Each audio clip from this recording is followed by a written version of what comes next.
우리가 앞서 살펴보았던 창세기 11장 10절부터 26절까지는 셈의 후손들의 족보가 기록되어져 있습니다.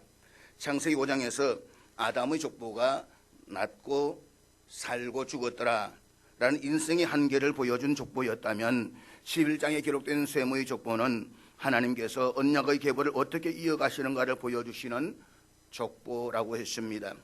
아담 이후 인류는 죄로 인해서 죽음으로 치닫지만 하나님은 한 가문을 선택하시고 그 가문을 통해서 구속사의 길을 열어가십니다.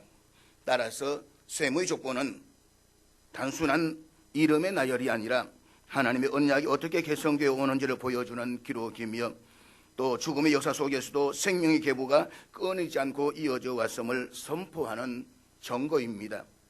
일반적으로 족보라고 말하면 흔히 다분한 이름들의 나열로 보일 수가 있습니다. 지난 주간에 이 영남신학대학교의 수업을 듣는 한 분이 오덕 뭐라고 나오길래 하는데 뒷자는 기억이 안 납니다. 그래서 제가 학렬이 어떻게 되느냐라고 제가 물었습니다. 오가들만 만나면 제가 학렬을 묻거든요. 울산 제1교회 부목사가 있길래 오주성 목사님이 있길래 학렬이 어떻게 되냐, 주자냐, 아버지가 상자냐라고 했더니 맞대요. 그럼 나하고 같은 학렬인데 라고 했는데 이분은 나중에 오더만 자기는 나주 오가고 해주 오가의 작은 집입니다 라고 이야기를 하더라고요. 이 족보 이야기 나오면 사실 누가 누구를 낳고 누가 누구 이름 쭉 나오는데 알 수 없는 수많은 이름들로 기록되어져 있습니다. 하지만 성경의 족보는 하나님의 구원의 역사가 꺼지지 않고 이어져 왔음을 보여주는 신앙의 이정표입니다. 각각의 이름 뒤에는 하나님의 은혜를 붙잡고 믿음을 전수한 세대가 있었고 그들이 이온 믿음의 발자취가 있었습니다. 그렇기 때문에 이 족보를 통해 우리는 인간의 죄악이 아무리 깊어도 하나님의 구속의 역사는 결코 끊어지지 않는다는 사실을 우리에게 알려주고 있습니다. 오늘 우리가 살펴보고자 하는 본문은 그 셈의 족보가 아브라함에게 이르게 되는 마지막 연결고리입니다. 창세기를 분류할 때 우리는 1장부터 11장까지를 원역사라고 말합니다. 여기는 네 가지의 큰 사건으로 이루어져 있습니다. 첫 번째는 하나님의 천지 창조이고, 두 번째는 인간의 타락, 세 번째는 노아의 홍수 심판, 네 번째는 바벨탑 사건입니다.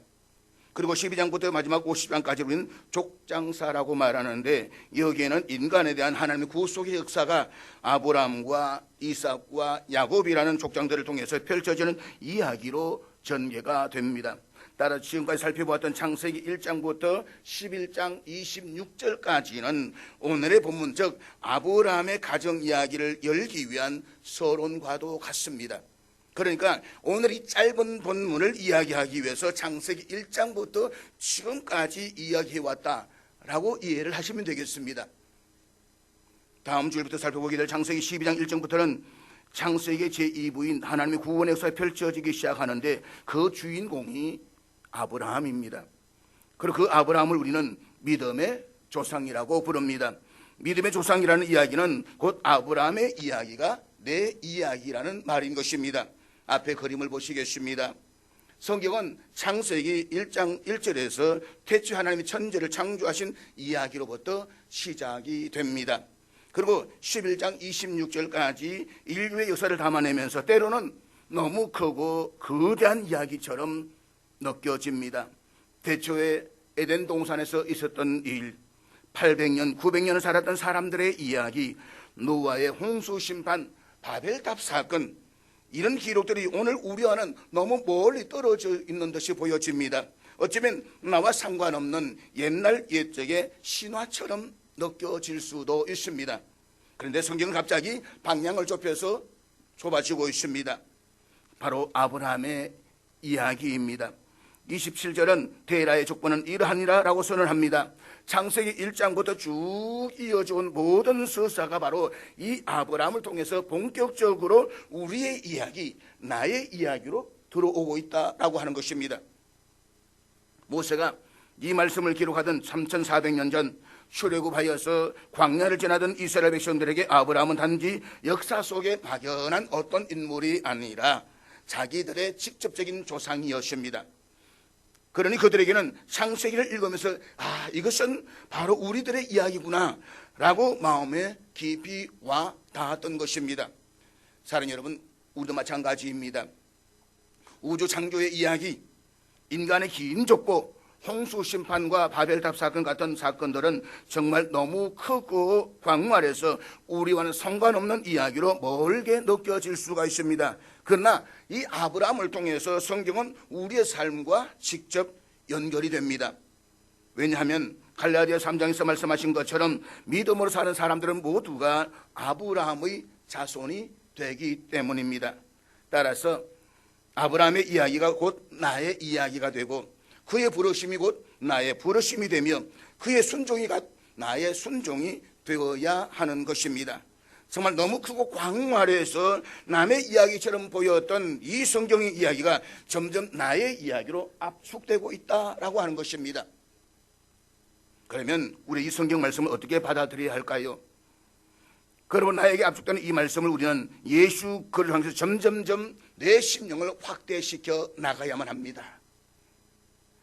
이제부터는 말씀이 전부 내 말씀이기 때문입니다. 나를 위한 말씀이고 이 성경에 대한 모든 사건이 내 사건이기 때문입니다. 나의 이야기입니다.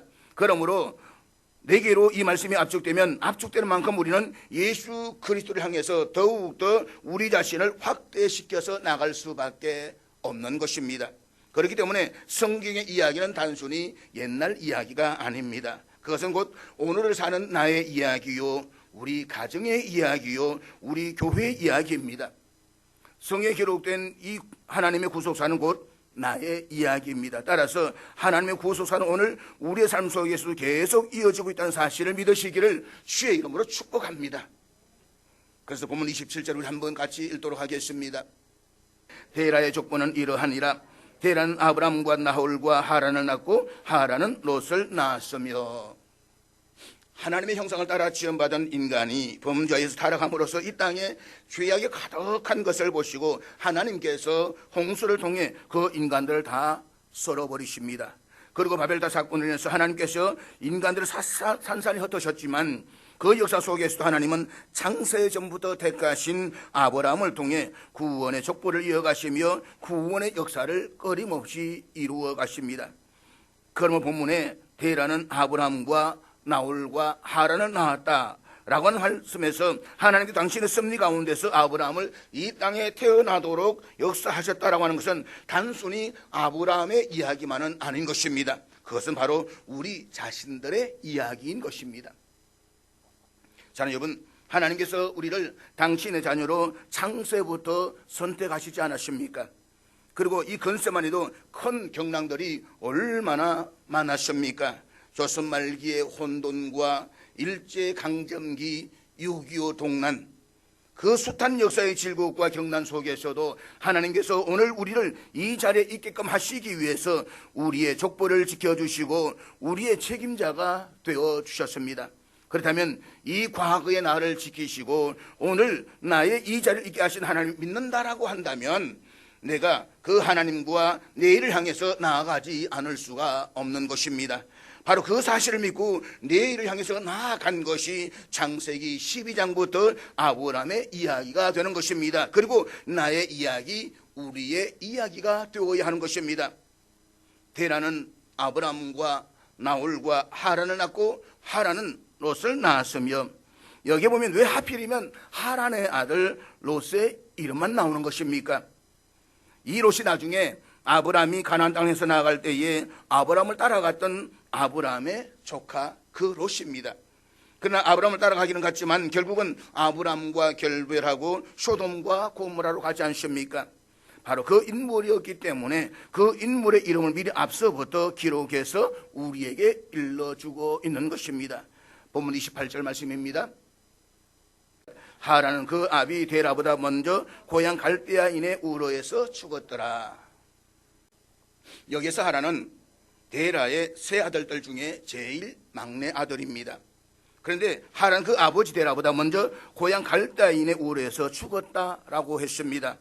지금 하란은 주인공이 아닙니다. 그런데 그 하란이 데라보다 먼저 죽었다라고 성경에 기록을 하고 있습니다. 하나님께서 우리에게 하나님의 말씀인 성경을 주실 때에 한 구절 한 단어도 의미 없는 것이 없다라고 말씀을 드렸습니다. 의미가 없는 이야기이면 하나님께서 이 성경에 들어가게 하시지 않으셨을 것입니다. 따라서 성경에 기록되어져 있다고 한다면 어떤 구절, 어떤 단어이든지 깊은 의미가 있음을 우리는 찾아낼 수 있어야 한다라고 했습니다. 그렇다면 왜 이제까지 한 번도 이야기하지 않다가 갑자기 하란이라는 사람이 자기 아버지 데라보다 먼저 죽었다라는 사실을 구태여 우리로 하여금 알게 해 주시는 것입니까?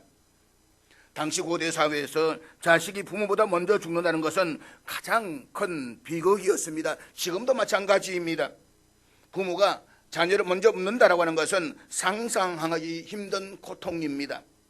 이런 비극적이고 고통스러운 이야기는 가급적이면 덜추어내고 싶지 않습니다. 그저 부모의 가슴 속에 오랫동안 묵묵히 묻어놓으면서 혼자 사귀면서 가게 되는 것입니다. 그런데 성경은 한 가정의 비극적인 고통을 전혀 숨기지 않습니다. 그 이유가 무엇일까요? 여러 가지 의미가 있겠지만 바로 이 한 구절을 통해서 하나님께서는 인간의 죽음의 원칙을 또 한 번 일깨워 주시는 것입니다. 사랑하는 여러분, 모든 사람에게는 적용되는 죽음의 공통점이 있습니다. 첫째로 죽음은 모두에게 적용된다는 사실입니다. 죽음에서 예외가 되는 사람은 없습니다. 한 번 죽는 것 사람에게 정해진 이치요라고 했습니다. 그렇습니다. 모든 사람은 육체의 죽음을 맞게 되어져 있습니다. 두 번째로 죽음에는 특정한 장소가 없다는 것입니다. 내가 살던 내 집에서 편안하게 세상을 떠나겠다라고 보장되어져 있지 않습니다. 교통사고로 죽기도 하고 불치의 병으로 병원에서 생을 마감하기도 합니다. 세 번째로 죽음에는 특정한 시간이 정해져 있지 않습니다. 아침에만 죽는다? 아니면 잠을 자다가만 죽는다? 전혀 그렇지 않습니다. 24시간 내내 지금 이 순간에도 지구 어느 곳에선가 사람이 죽어가고 있습니다. 네 번째 공통점은 태어날 때는 순서가 있는데 죽을 때는 순서가 없다는 것입니다. 여기에 등장하는 족보를 보면 분명히 태어날 때는 순서가 있었습니다.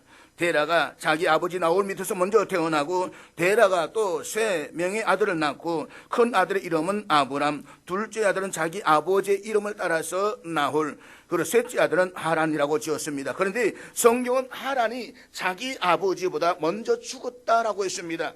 그렇습니다. 인간의 삶은 누구도 장담할 수가 없습니다. 젊다라고 해서 오래 사는 것이 아니고 부모보다 자식이 먼저 반드시 뒤에 죽는 것도 아닙니다. 태어날 때는 분명한 순서가 있었지만 갈 때는 순서가 없습니다. 하란은 그 아비 데라보다 먼저 죽었다. 여기서 우리말로 먼저라고 번역된 히브리어가 먼저라는 뜻도 되지만 면전이라는 말도 됩니다. 먼저 죽어가는 막대 아들을 바라보는 아버지 데라의 모습을 머릿속에 한번 그려보십시오. 그 아들을 살기 위해서 온갖 수단과 방법을 가르쳐준 그 아버지의 면전에서 아들이 죽었습니다. 성경 기자가 그 아버지의 면전에서 죽었다라고 기록했다고 한다면 그 아버지가 이 아들을 살리려고 얼마나 온갖 수단과 방법을 다 간구해 보았겠습니까? 그래도 죽었다는 것입니다. 사랑하는 여러분, 사람이 올 때는 순서가 있는데 가는 데는 순서가 없습니다. 우리가 이 사실을 알 때에 오늘 하루 우리에게 호흡이 있음을 감사하면서 의미 있게 살아가게 되는 것입니다. 내게 생명 주심에 감사하고 오늘 하루 시간이 내게 주어지심에 감사하고 그래서 의미 있는 삶을 살아가야 되는 것입니다. 아브라함이 자기 막내 동생이 아버지의 명절에서 죽는 것은 결국 자기 면전이기도 합니다.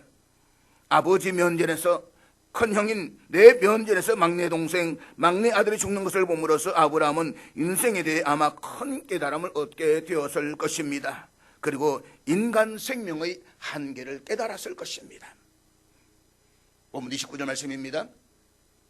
아브라함과 나홀이 장가들었으니 아브라함의 아내 이름은 사레며 나홀의 아내 이름은 밀가니 하란의 딸이요 하란은 밀가의 아버지며 또 이스가의 아버지더라. 본문의 내용만 보면 굉장히 말이 좀 복잡합니다. 그런데 사실은 굉장히 간단한 이야기입니다. 앞에 도표를 한번 보시길 바랍니다. 데라에게 세 명의 아들이 있었는데 아브람과 나홀과 하란입니다. 그리고 하란이 롯을 낳고 먼저 죽었습니다. 그런데 롯만 낳은 것이 아니라 밀가도 낳았고 이스가도 낳았습니다. 그런데 이 밀가가 바로 나홀의 아내가 되었습니다. 그러니까 삼촌하고 조카가 결혼을 했습니다. 이때는 건친 결혼을 할 때니까 전혀 문제가 되지 않습니다. 그리고 아브라함의 아내는 사레였습니다. 자, 본문 30절 말씀 우리 같이 보도록 하겠습니다. 사레는 임신하지 못함으로 자식이 없었더라. 자, 데라에게는 세 아들이 있었는데 하란에게는 아들 둘에 딸이 하나가 있었습니다. 나홀과 밀가는 나중에 창세기 후반부에 가보면 보두엘이라는 아들을 낳고 이 보두엘이 라반과 리브가를 낳습니다. 그런데 아브라함하고 사레가 결혼했는데 사레가 자식을 못 낳는 것입니다. 여기에 아브라함이라고 하는 이름의 뜻은 존귀한 아버지라는 뜻입니다. 데라가 큰 아들을 낳고 얼마나 그 아들을 사랑했으면 야, 너 존귀한 아버지가 되어라 라고 하면서 아브람이라는 이름을 지어주었겠습니까? 아브람 본인도 자기 이름의 뜻을 아는 이상 나는 존귀한 인간, 존귀한 아버지가 되어야지 하면서 그런 포부를 가지고 살았을 것입니다. 사레라는 이름도 역시 존귀한 여자라는 뜻입니다. 그러니까 세상에서 스스로 존귀하다고 생각하는 남자와 여자가 만난 것입니다. 그래서 아들, 딸을 숭금숭금 잘 낳고 행복했으면 얼마나 좋았겠습니까? 그런데 다른 집에는 다 자식이 있는데 이 사례는 아이를 못 갖는 것입니다. 임신하지 못한다. 이 말은 단순히 아기를 갖지 못하는 의학적 상태만 의미하지는 않습니다. 그것은 히브리어로 뿌리를 뽑아버렸다라는 뜻을 내포하고 있습니다. 뿌리를 뽑아버렸다. 족보라고 하는 것은 한 세대에서 다음 세대로 이어져 내려가야 하는 생명의 줄기입니다. 사람의 눈으로 보면 생명이 이어져야 할 길이 차단되고 만 것입니다. 때문에 사례가 임신하지 못한다는 것은 그 족보의 뿌리가 뽑히는 것입니다. 남의 집에 시집을 갔는데 그 집의 뿌리를 뽑았다는 것은 결코 좋은 이야기가 아닙니다. 오늘 본문에서 데라의 가족사는 한마디로 막내 아들 하란이 아버지보다 먼저 죽었고 큰 며느리가 임신하지 못한다는 가슴 아픈 이야기입니다. 그렇다면 성경이 아브라함을 소개하면서 한 가정사의 절망적인 이야기로 시작한 이유가 도대체 무엇입니까? 이 본문이 우리에게 주는 두 가지 교훈이 있습니다. 첫 번째 교훈은 자식의 인생도 자기 인생도 절대로 인간의 뜻대로만은 되지 않는다는 것입니다. 사는 여러분, 부모가 원한다고 해서 자식이 절대로 귀한 인생을 사는 것이 아닙니다. 부모가 원하는 대로 자식이 다 잘 될 것 같으면 자식 때문에 속 썩일 부모가 세상에 어디에 있겠습니까? 주위에 보면 저 집안은 자식을 잘못 두어서 망쳤다라는 소식을 듣는 집안들이 얼마나 많이 있습니까? 자식을 잘못 두어서 20년 전에 대한민국을 대표하던 기업들 중에 망한 기업들이 얼마나 많습니까? 부모가 원한다고 해서 절대로 원하는 대로 자식이 되지 않습니다. 그리고 내가 원한다고 해서 내 인생이 내 마음대로 되지 않습니다. 아브라함과 사레는 존귀한 아버지, 존귀한 여자라는 이름을 가지고 자기 인생을 얼마나 존귀하게 만들고 싶었겠습니까? 그러나 이미 말씀을 드린 것처럼 저 당시는 유일한 재산이 자식이었습니다. 가족보다도 자식의 수가 더 많아야 부자입니다. 그런데 저 시대의 호적에 아예 이 사람은 아이를 못 낳는 성녀라는 붉은 글을 탁 찍었습니다. 그러니까 존귀한 여자, 존귀한 남자는커녕 저 두 사람 이름은 그 당시의 수치의 대명사이고 주위의 사람들부터 조소의 대상이었을 것입니다. 볼 때마다 아이고 저러고도 지가 아브라함이래, 존귀한 아버지래, 존귀한 여자래, 조소의 대상이었을 것입니다. 그래서 자식의 인생도 자기 인생도 절대로 인간의 뜻대로만은 되지 않는다. 이것이 첫 번째 교훈입니다. 두 번째 교훈은 그럼에도 불구하고 하나님께서는 저런 사람들을 부르셨다는 사실입니다. 여기에 우리의 소망이 있습니다.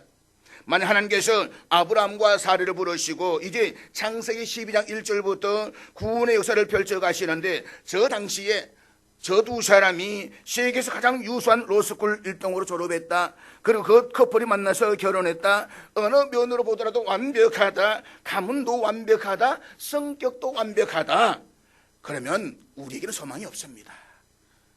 어떻게 우리가 아브라함과 같은 역사의 중심 인물이 될 수가 있겠습니까?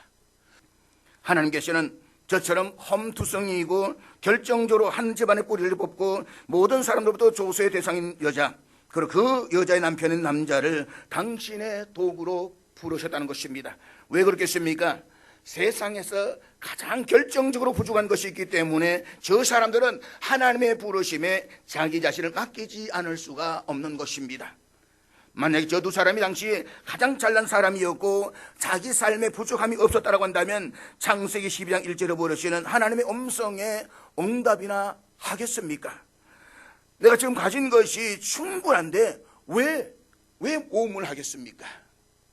그래서 노아를 생각할 때 이미 말씀을 드린 적이 있습니다. 하나님께서 노아를 선택하셔서 인류의 중시조가 되게 하셨는데 노아가 몇 세 아이를 낳았습니까? 500세라고 했습니다.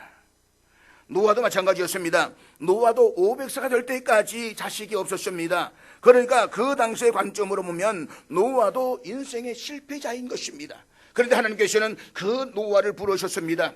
노아 역시도 세상에서 가장 보잘것없는 사람이었기 때문에 하나님만 의지하는 의와 길을 걸어갈 수가 있었다는 것입니다.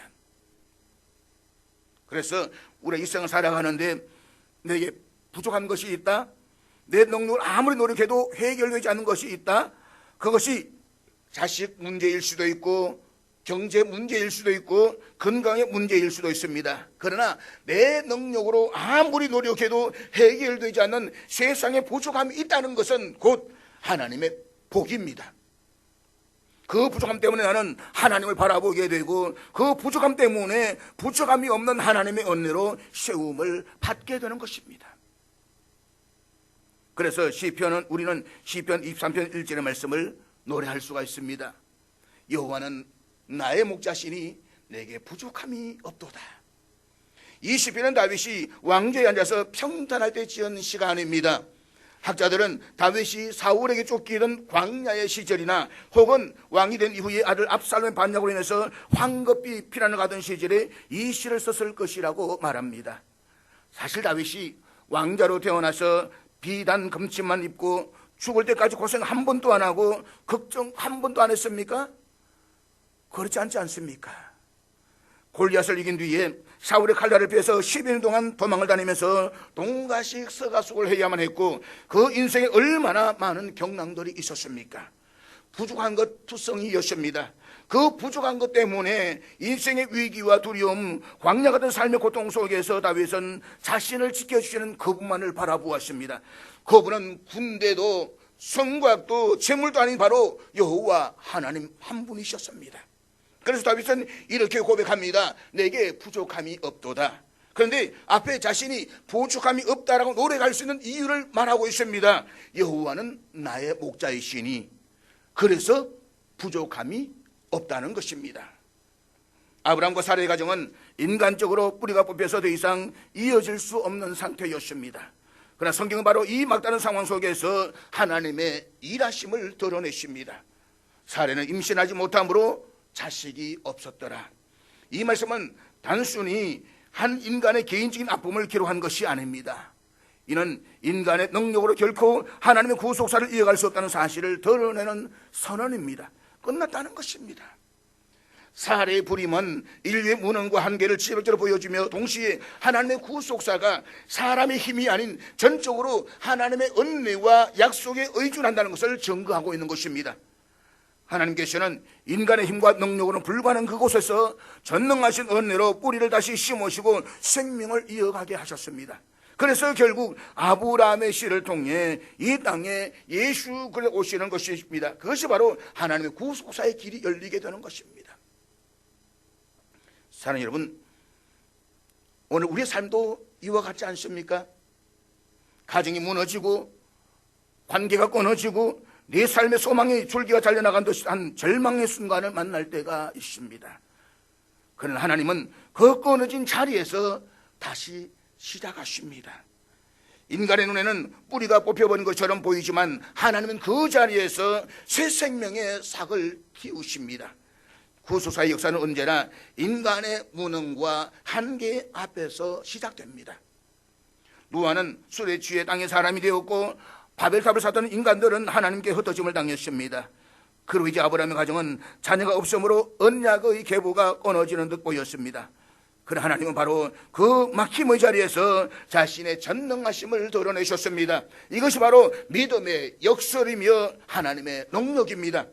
그러므로 내 인생의 뿌리가 잘려나간 것 같던 그 상황일지라도 하나님께서 새 뿌리를 심으시는 사실을 믿으시기를 주의 이름으로 축복합니다.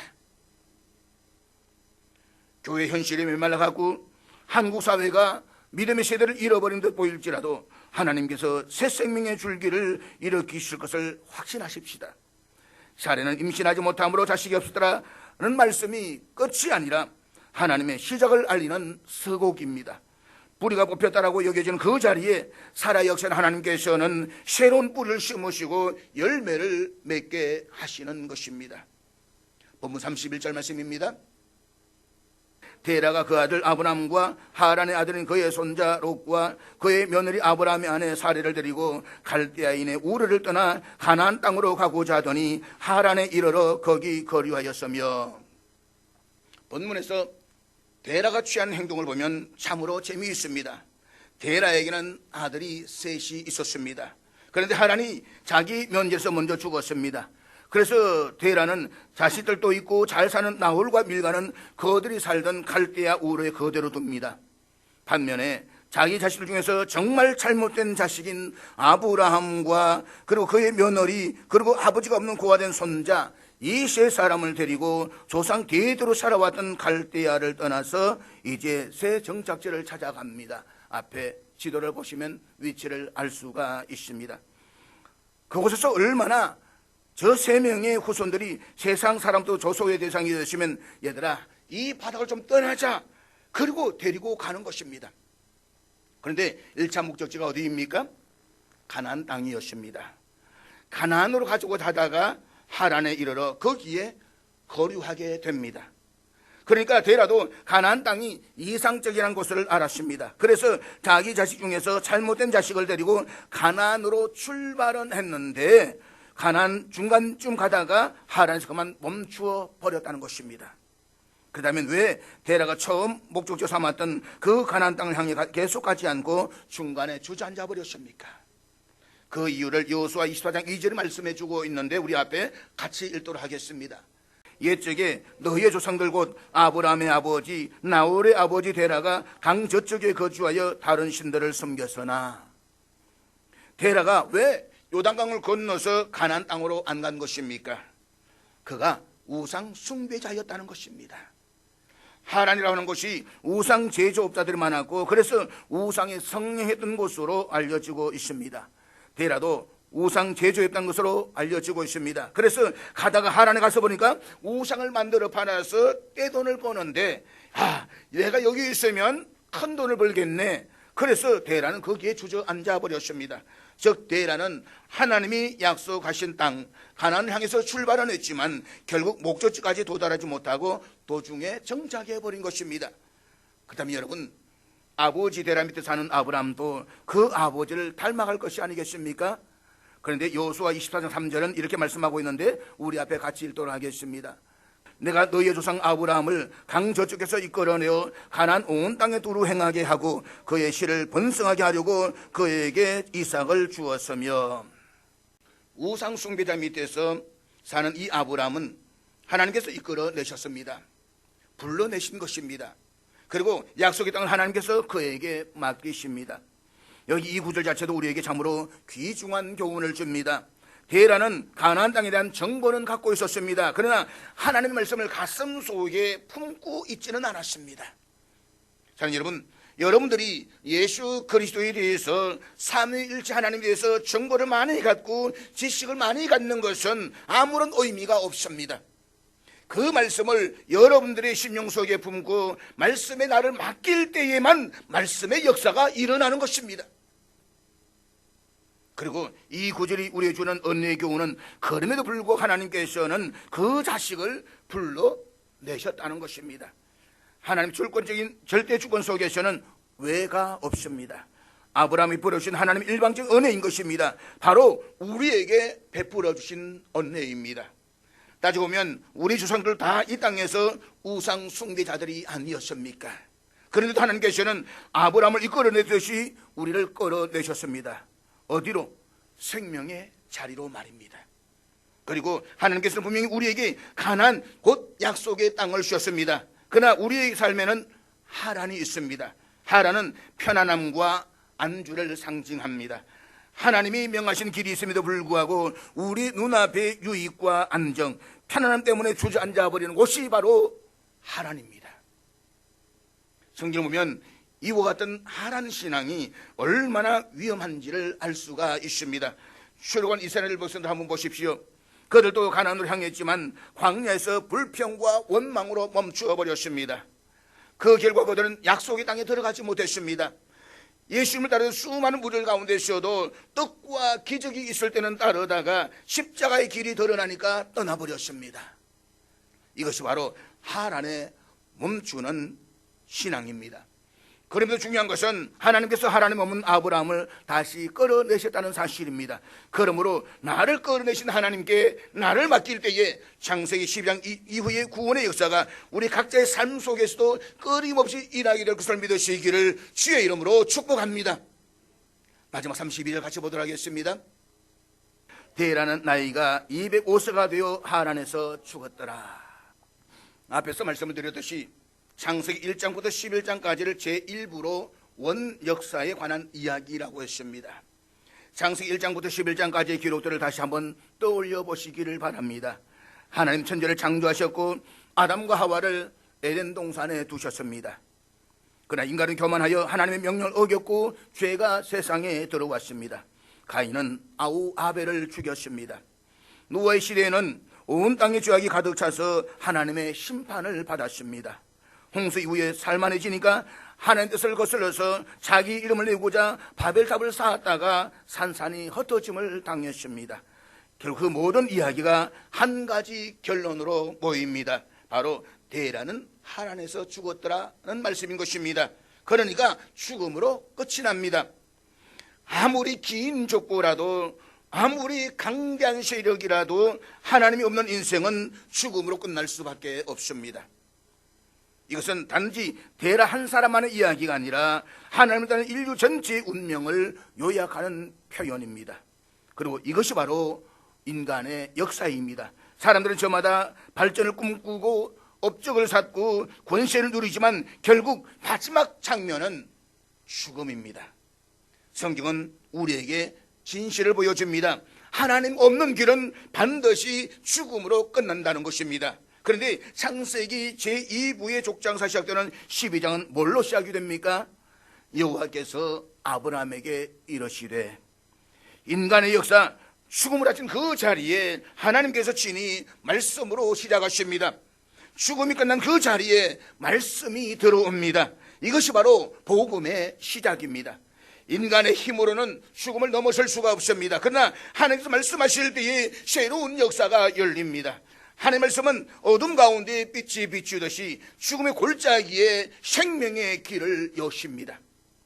창세기 1장에서 하나님께서 말씀으로 세상을 창조하셨듯이 이제 창세기 시저방에서 하나님은 말씀으로 구속사의 새로운 장을 여십니다.